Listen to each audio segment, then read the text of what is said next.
Hi guys, it's me, Lindaya Vlog, at muling nagbabalik para sa mga mini vlog. Alay, bago nga tayo mag-umpisa, gusto ko nga i-shoutout aring si Geng from May Kawayan, Bulacan. Ay maraming salamat nga sa iyo. At mag-uumpisa na nga kami diyang magluto. Shoutout nga diyan sa aking mga kumaring nag-chichismisan pa nga dyan sa tabay. At arit na nga diyan si Ina, at saka rin si Uloy. Ang dami nga nilang nakahoy, di nila nga sa tabi-tabay. Ay arit, nagagata na nga tayo diyan ring niyag. Ay matatapas pala ho. At arit si Tyrone nga ay talagang napakarami nga niyang ambat. Abay, aring aking anak ay nagutom na nga. Hindi na nga daw niya hihintayin yung langka. Aringat nag-uumpisa na nga diyang magtapas ng niyog nga aring si Tyrone. At dahil nga dadalwa lang yung niyog na nalikay din ang hingi pa nga din sa aming kapitbahay na sina Katunay. Shoutout nga hot. Maraming salamat doon sa inyong bigay na niyog. Hindi kung walang niyog, hindi aring ginataan. Baka kinisalaang. At dumating na nga ang gagataan nga diyan na baboy ay yung palapong langkay. Aring ang aming lulutuin ngayon. At di nga hoy, kasarap nga na rin paggagataan na talaga namang kahit nga walang ulam as basta may gulay. Talagang katamaan na pagdadalhin nga sa ilog. Alay, aring mga taga tropang patuwi, napagpasyahan na naman nga na sila'y pupunta nga daw ng ilaw. Di aring at kumuha pa nga uli ng isang langka. Abay, sabi ko isang galing iya, baka inyo yung ninakaw.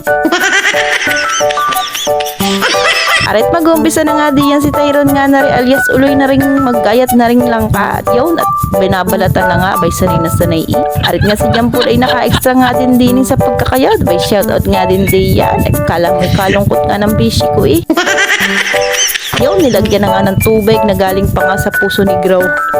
Hindi hot, galing ho yun doon sa tabihan na gripo ng lula. Ayan, at kiniskis na rin mga langka diyat. Kala mo naglalabas si Tyrone Ayat binugduba na nga yung apoy diyan. At aret, tingnan nyo naman nga ang mga aray. Shoutout nga diyan sa talagang gutom na gustong gusto na nga maluto ni Kingkid aring langka. Tingnan nyo naman pa na ang hunta doon sa katabay.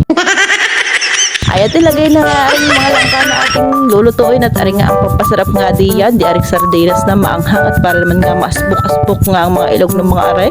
Wow. Sabi ko nga ay kumaway nga kayo muna din sa aking vlog at tingnan nyo naman ay kahit gangaan ng lutuin ay pag sa dami ng tao din at ninyong ama at may dala nga din patays ayun daw ang kanyang ambag ay baka hindi mabigyan pag walang ambag.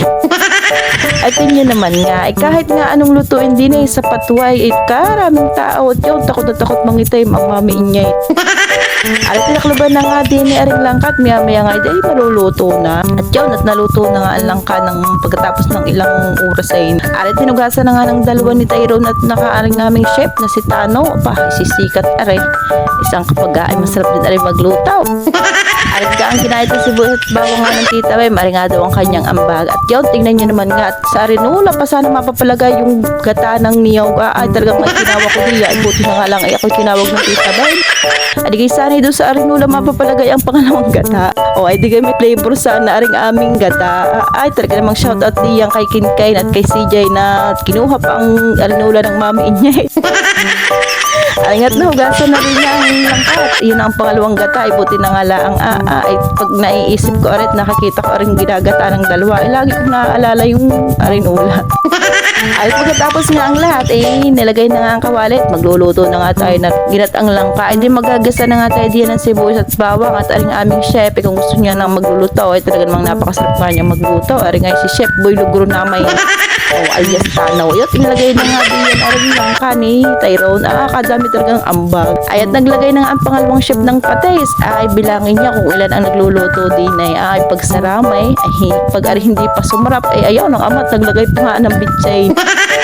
Nilagay na nga din ang pampasarap na sikreto nga at aring nga garni kami magluto din sa may kisaon. Hindi nga yun ang sikreto ang sardinas. Aring nga ang papanil naman na naglagay ng magic sarap. Napakasarap niyan.